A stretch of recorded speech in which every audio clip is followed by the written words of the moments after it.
Hey everyone, today we're going to talk about aliasing and what happens when this occurs within our digital in-the-box mixes. Okay, so this is a controversial one and people aren't going to like to hear this, but when you do digital in-the-box mixing, you quite often create phantom frequencies that are not actually in tune with our original audio. I've got a piece of software here called Plugin Doctor, and I'm using it to analyze one of my favorite plugins, which is T-Rax 5 Saturator X. I'm going to apply the saturator and you'll see that a load of frequencies are added. Why are frequencies added? Well, we're actually changing the shape of the sine wave that's being pumped in through this analyzer software. So I've got a sine wave of 1.998K coming in, and originally it was just a single spike with some noise at the bottom, obviously. And then we have some additional spikes here that have popped up. These are because our waveform is being clipped. So that essentially adds additional harmonics. Now, some of these harmonics are actually within the piece of software. The intent is to create harmonics above the Nyquist frequency, this 24 kilohertz here, which is half our sample rate. When we do that, we create these non-harmonically linked phantom frequencies which don't sound great in a mix. They may be unnoticeable essentially, but actually what you're doing is you're adding noise and or you're adding out of tune sounds to your mix. So you can do something called oversampling, and there are various ways that different saturators actually handle this, but this one uses oversampling. You can actually just saturate different sections of the audio to reduce the effect of aliasing, which is also a good method. But let's just see what happens when we click oversample times 2. Now this, as you can see, immediately reduces the amount of frequency content. So let's get this right. All of that content that is gone, let's go back to the original, all of this content which goes when I click this, shouldn't have been there in the first place. All of that frequency content where you saw purple shouldn't have been there. I'm going to oversample by 4, so that's upping the sample rate to 192 kilohertz within the plugin. And you see a massive reduction in the amount of frequencies. Let's zoom in and have a look at these. Okay, there's a few frequencies there that have been added. Let's just see what this would be like without oversampling. Lots of frequencies there.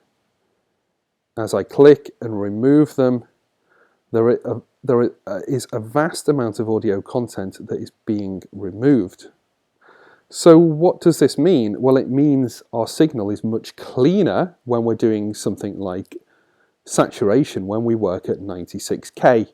Or 192K. Well, that's fine. Why don't we just run our sessions at that speed? Well, there's another mathematical reason why that doesn't quite work. So ultimately, you can attempt and you can mitigate this issue quite successfully by oversampling. And there's nothing wrong with doing that. If your mix sounds good, then it sounds good. But there is another way. If you want to get that sort of saturation and compression mojo that you need, you can actually do this in the analog domain. And a lot of people ask me how to integrate analog components into their mix workflow.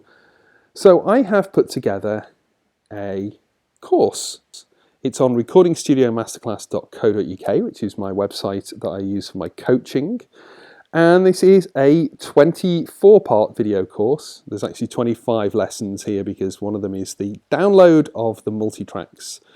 We talk about how you might integrate even just a single compressor or a single piece of hardware into your workflow and the different things that you can do to save your analog mixes, something you didn't used to be able to do, different approaches that I use, and really how to go through a mix from start to finish using very simple techniques to create a professional, concise, robust sound.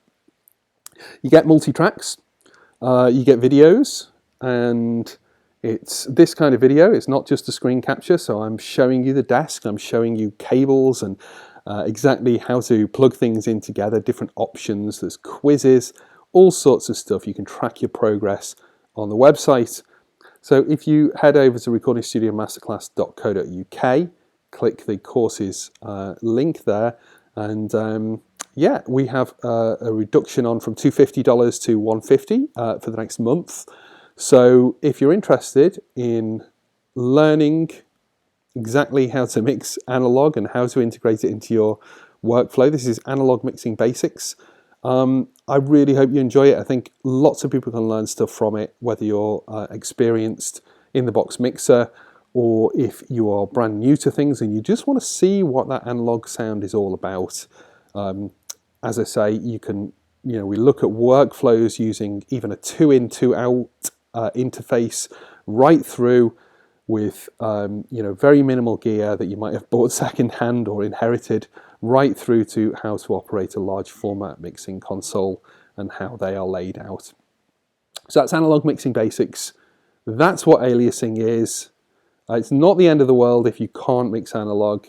There are ways around this aliasing issue, but it's a really nice way to kind of make your mixes more pristine and pure.